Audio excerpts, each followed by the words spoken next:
In this video, I'll show you how to format your Slack messages so they stand out and communicate more effectively.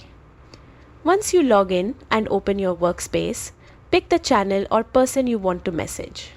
Type your text, then highlight it to apply styles. Click B for bold to emphasize key points, or I for italics for softer emphasis. Use S for strike through when correcting or marking outdated info. Need to share a link?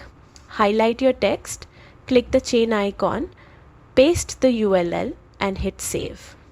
For structured notes, you can add bullet lists or numbered lists with a single click. Quoting something important, use the block quote tool so it's easy to distinguish from your words. And if you're sharing code, format it with the inline code or code block option for clean readability. That's it.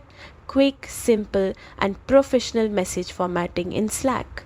Try these tools to make your communication clear and polished. Don't forget to like and subscribe for more quick tutorials.